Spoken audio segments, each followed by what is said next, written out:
All right, we're filming. Hey guys, OFD checking in here, and man, look at the glare off my glass. I got to do with my glasses on because I can't see. I'm all blurry and I'm looking all over the place. So today we're going to be taking a look at a watch from a company by the name of Glycine. Everyone knows who Glycine is, right? And everyone pretty much, if you know watches, you know this watch, and that's the Combat Sub. Okay, awesome watch from Glycine. And I'm really excited. I want to thank Chris Marshall for loaning me this watch so I could take a look at it here on the channel. And we'll flip the camera around here in a second and get a look at it. Quick wristwatch check on my other wrist. You guys can see this. If I can get it to... I'm wearing a nice, beautiful 1960s Omega Seamaster. Just did some trading with a guy and got this into the collection. So really excited about it. All right, guys, let's take a look at the Glycine Combat Sub. Awesome watch. I love it. All right, guys.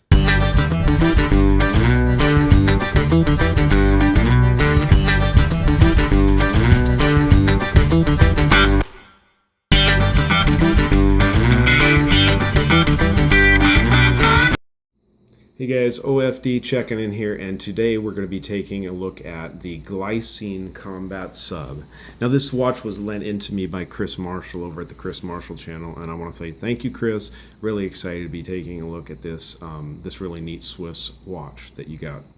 So this is the, like I said, the Combat Sub. This one is running the Glycine GL224 movement, and it's a high beat movement, 38-hour power reserve on this watch. Now basically what this is a ETA 2824 movement. I'm not sure exactly if Glycine does any kind of actual modification to the movement. I do know that they regulate their movements, is my understanding. When they come into the factory, they actually regulate them before they drop them into the case, so which will make a movement a lot more accurate than just your standard, you know, bought a case, bought a movement, we slammed it in there and sent it out. Those generally, a lot of times with the watches like that, you're going to be outside of the specs that make it comfortable to wear that automatic watch. It's different than that with this Glycine. So very nice watch, very well put together watch. This watch is an all stainless steel construction. Now it doesn't specify on their website what type of stainless. I'm assuming they're using a 316L, that's very, very standard in the business. Okay. This watch is running a Sapphire Crystal. Now it seems to be a pretty flat crystal, and they do not advertise any AR coating on this crystal.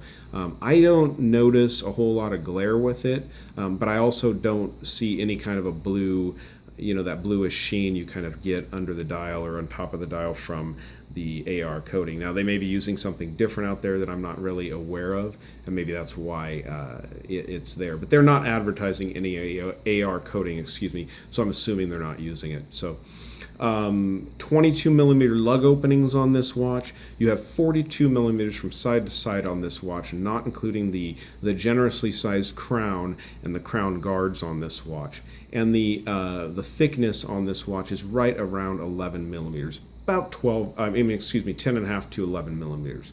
I did not measure lug in to lug end on this watch, guys, forgive me for that, but I will tell you that I'm pretty sure it's right around 51 to 52 millimeters lug to lug. I'll try to put that down below in the comments.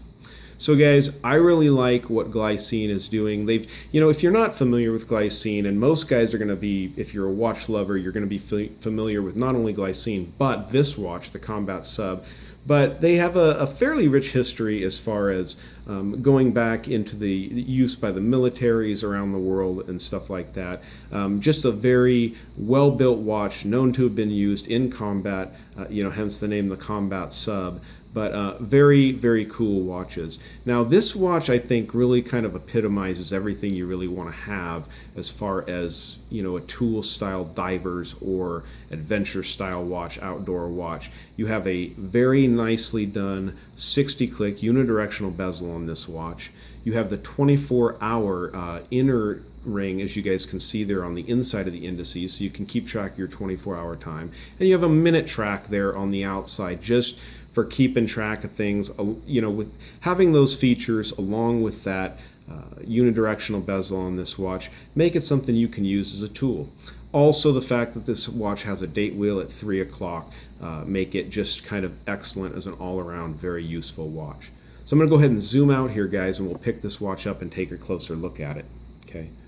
So, you know, like I said, very well done. I like the little bit of gold they've used as far as down there above the 6 o'clock with the sub 20 atmospheres. This is a 200 meter or 660 foot rated diver's watch. Okay. Very well done. Go ahead and turn this bezel so you guys can hear the action on this thing. Super, super good. Very excellent action, and there is absolutely no back play at all in this bezel. Go ahead and bring it all the way around for those of you that need that.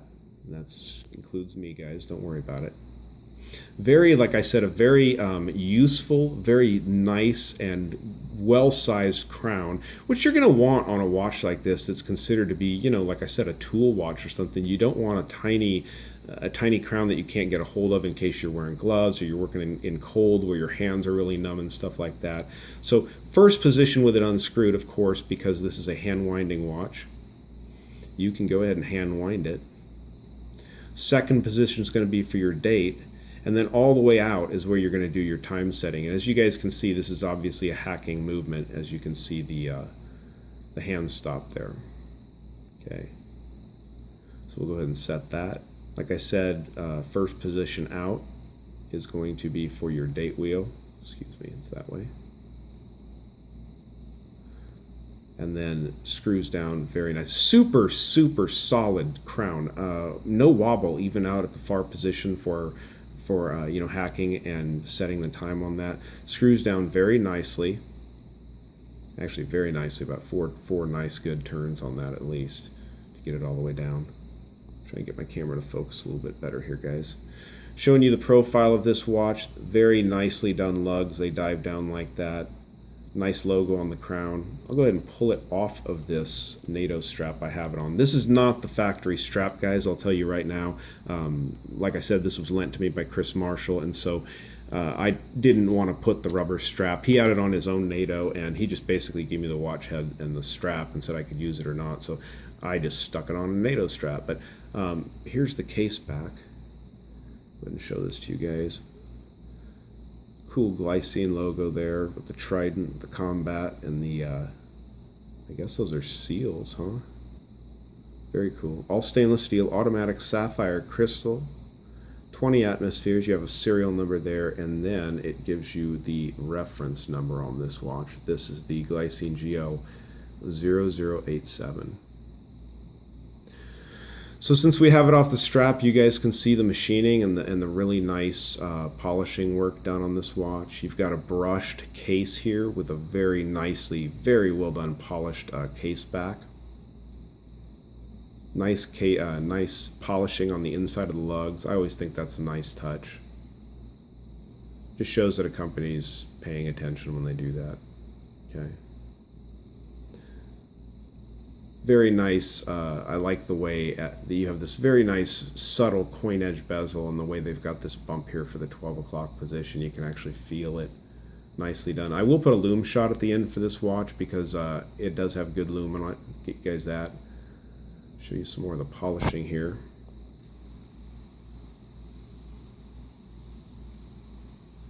Yeah, beautiful watch, guys. Beautiful watch. If you guys are looking to add a Glycine, you know, to your collection, and you like divers watches and divers inspired or military style watches, I'd definitely say take a look at this combat sub from Glycine.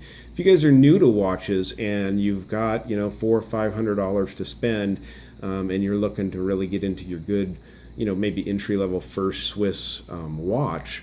I wouldn't even say entry level. I'd say this is kind of mid-rangey because that price is a sale price. MSRP on these watches, I think, well over $800. So very nice watch for the money. So if you guys can find one and you're new to watches, and this is something you've got your eye on, I'd say definitely consider picking one up. So if you guys like this video, go ahead and give me a thumbs up down there at the bottom. If you've not subscribed to the OFD channel, please do. Please do. And stick around for the Loom Shot at the end, guys. Thanks.